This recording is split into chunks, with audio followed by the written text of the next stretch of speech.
My entitled family wants to take my house and give it to my brother, even though they kicked me out of their home because they had no space for me. I'm a single man in my early 30s. I've got a brother who's 29, and he's already got 4 kids now.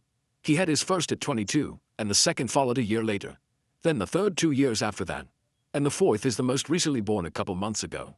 His wife, my Sil, and I do not get along as she always likes to try and get a rise out of me by acting superior. Then turns into an extreme self-victimizing drama queen if I retaliated against her in any way. She can cry in an instant and can put on an extremely convincing show to get sympathy from just about anyone.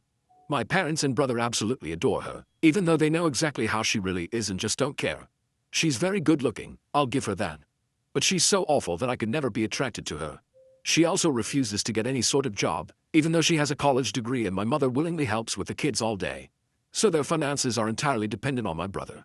This also means they can't afford to live anywhere but my parents' house. And privacy is a bit of an issue with all of them under one roof in a 3-bedroom house that was built in the 60s. Growing up, my younger brother was also the obvious favorite. We're 3 years apart in age, but he developed a superiority complex because I was badly punished if I retaliated against his antics in any way back then. It was obvious my parents cared for him a lot more because he got the lion's share of everything unless people called them out on it.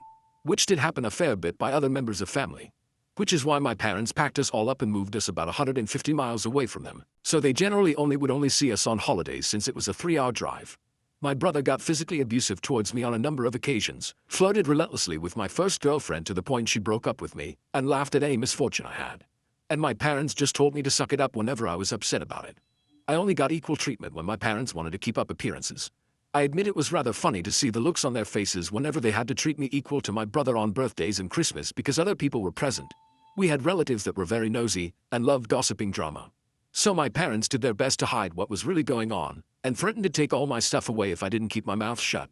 If anything, it just made my parents celebrate more when I turned 18 and moved out because it meant they no longer had to provide for me. I wasn't even done with high school yet when I moved out. But couch surfing was far better than living with them. I was low contact ever since leaving home. They didn't even show up for my high school graduation. But I really didn't care. From that point on, I would usually only see my parents and brother on holidays like the rest of the family.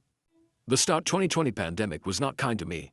I lost my job and couldn't renew the lease on the condo because my roommate also lost his job and neither of us could afford the place on unemployment money. It was a rented 2-bedroom condo that I really loved. As the lease was ending, my roommate left early to move back in with relatives, and I had to sell nearly all of my stuff because I was soon going to be homeless if I didn't downsize to an extreme. I really shouldn't have rented a place that was so expensive. But I liked living the high life. Until that life wasn't kind to me. And I realized I should have been living somewhere far cheaper so I could have saved more money to fall back on.